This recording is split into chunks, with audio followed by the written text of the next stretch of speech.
Hi there, my name is Mr. Bender-Bernstein. Welcome to the second lesson of our very first unit of our online elementary learning module. Have you done our warm-up yet? If not, click here and it'll take you straight to the video for us to do a little shake together. Now, let's review some of the things we went over last time. First, we learned the word hero. A hero is a real or mythical person of great bravery who carries out extraordinary deeds. Then we talked about, when we think of the word hero, what do we think of? Take a look at your paper and see what you wrote down.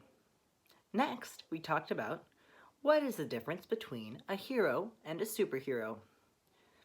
A superhero has supernatural powers or equipment, something that makes them different from the rest of us, while a hero is a regular person who does great things without special powers or equipment. In today's lesson, we're going to do another hero test and learn about a different kind of hero than the kind we usually talk about. Let's take a look. Today's story is called The Old Woman and the Wave by Shelley Jackson.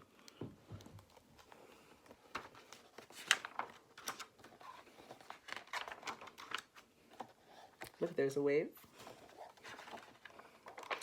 And the dedication says, "For awesome, a gentle soul." Look, it's a dog. Once upon a time, there was an old woman who lived under a wave. The wave never fell, but there was always the chance that it might. So every day the old woman went to the door of her cottage and looked out. "Still there, wave?" she bellowed. There's the old woman calling out of her door. How could she know that the wave bent low when she yelled just to hear her? The wave loved the old woman, but because the old woman had lived her whole life beneath it, she could see nothing good in the wave. She squinted for fear of a drop in the eye and hunched for fear of a drip down her collar. She never noticed the wave stretch its glassy body against the sun so that the light was a blue-green shout in its stomach. She never saw the swallows wet their claws in the top of the wave and dare one another to fly under the tangled crest. Swallows are a type of bird.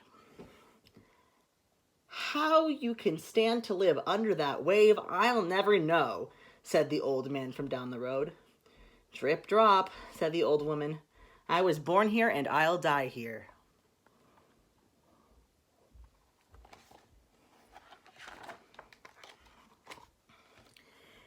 In case the wave ever fell, the woman had built a little boat out of a wash tub, a table leg, and an old apron.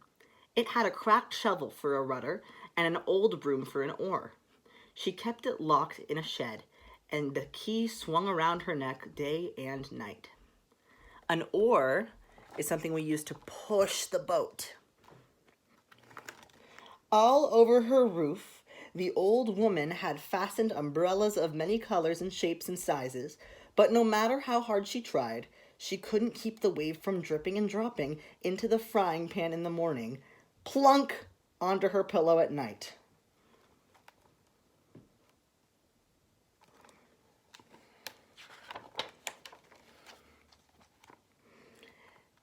To make matters worse, Old Bones, her dog, loved the wave. Sometimes she looked out of the cottage to see Bones, bubbles streaming from his muzzle, chasing fish in the belly of the wave.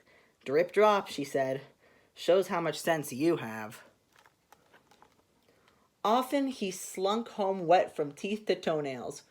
"Wicked Bones! Wicked wave!" she scolded.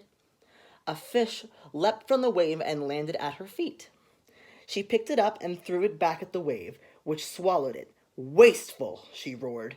"Don't bother trying to soften me up." And she slammed the door.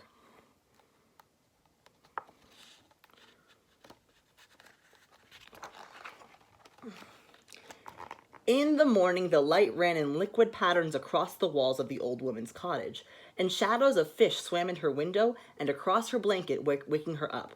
But the old woman just grumbled and turned her face to the wall. "I'll get up when I get up," she muttered. Yet a minute later, her feet swung out of the covers and hunted for her slippers under the bed. The old woman stepped out the door. "Still there, wave?" she yelled. The wave stood tall and shook itself, spattering her with drops. "Careless," she said. A fish leapt from the wave and landed wiggling in the grass at her feet. "Clumsy!" scolded the old woman, popping the fish in her apron to fly with butter and time for lunch.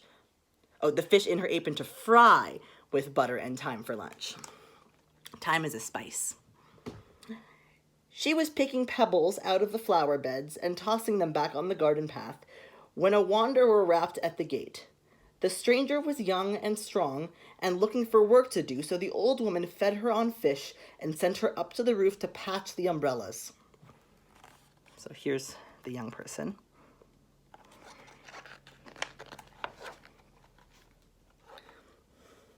When she was done, the stranger sat on the chimney, swinging her legs and looking up at the wave. She was whistling a strange little tune that made the old woman think of a bird flying in and out of a waterfall. "Don't waste your time on that wave," the old woman called up sharply.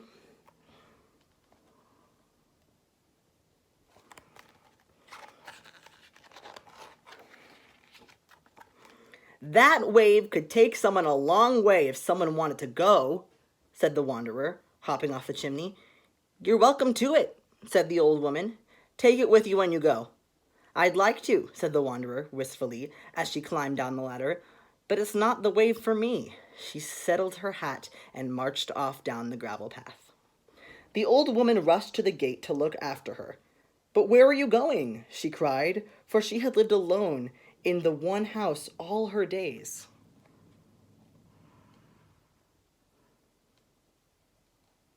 I think she might be asking, "Where are you going?" because the old woman might be lonely. "Away," said the wanderer without looking back. "I just want to see." She pointed down the road toward the blue and distant mountains, and, strangely, the old woman knew just what she meant. The old woman had never seen the mountains or the sea. She hobbled after her, but the stones hurt her bunions, and the wanderer was already far ahead, and at last the old woman turned back. "Drip, drop, at least I've got my bones," she sighed, and cast her eye about. "Bones," she called. "Bones?" She whistled and clapped. "Bones!" A smart smack of water landed on her forehead, firm as a kiss. "Why, you," she said, and looked up, and then farther up, and farther still.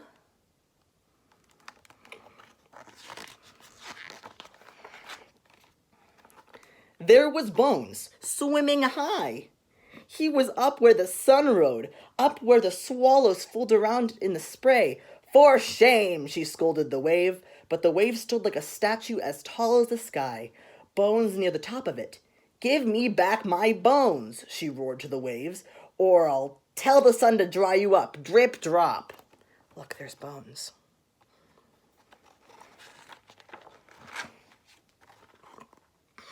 The old woman hurried to the shed with her little key and dragged out the boat. "I'll fetch that dog home," she muttered. She turned the boat over on her head and scurried to where the grass was always wet. There she set the boat against the side of the wave. She rowed and heaved and strained up the wave till her shoulders ached. Ached means hurt, and sweat ran off her arms. At last, far ahead, she saw old Bones' ears against the sky. "Bones!" she shouted. The dog swam back toward her, looking snug, but he let the old woman help him into the boat. "Where did you think you were off to?" Bones wagged his wet tail.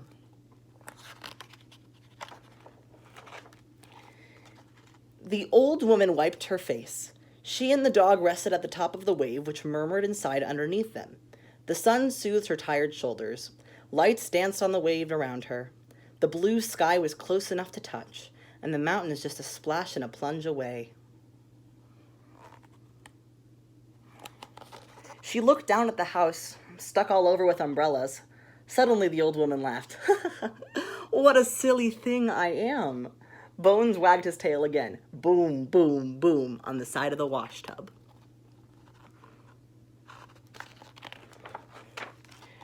"Wave," the old woman said. Finally, pleased with herself, I see, but slowly now. The wave shimmered and a ripple went through it. Then the wave lay down on the land.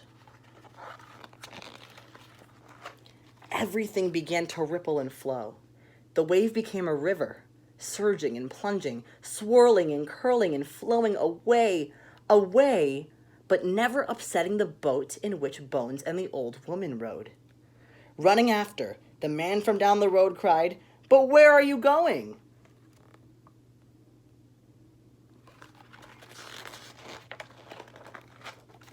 "Away!" shouted the old woman. She didn't look back. She looked straight ahead at the mountains and the waves that carried her toward them. The end. For our lesson today, I have a question that doesn't have one right answer. My question is, who is the hero in this story? Is it the old woman? Is it the young stranger?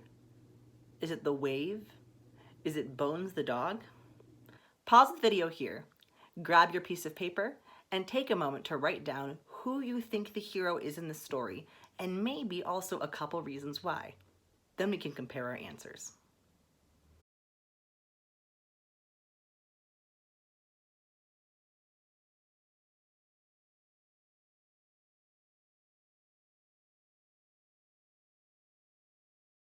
Since we learned what a hero means, I have another question.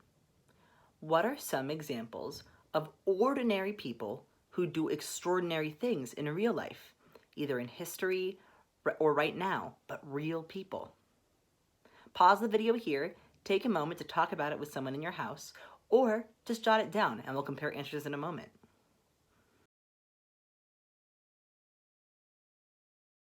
When I think of real-life heroes, I think of people like Letitia Gear, who in 1899 built the medical syringe as we know it today. A syringe is what gives people shots, and even though those hurt really bad, they're really important in terms of keeping us healthy. In 1955, Rosa Parks sat in the front of the bus and helped lead the Montgomery bus boycotts. And more recently, Greta Thunberg protested going to school to get the attention needed for climate action, and she's still a leader in the climate justice activism world today. Now we're going to ask the question, who is someone we know personally in our real lives who is a hero? What did they do? Pause the video here and draw it. Are you finished with your drawing yet? I am. Let me show it to you. I drew a picture of my middle school choir and voice teacher, Mr. Kribsack. And I think that he is a hero because he makes every single student feel like they are talented and worthy and capable. And it has just taught me so much about the ways that I want to be a teacher. And he is a hero to me. Want to show me your drawings? Go ahead and email it to mrbenderbernstein@gmail.com, which is also written in the description below. I hope you enjoyed this video. Click here for the next one. See you soon.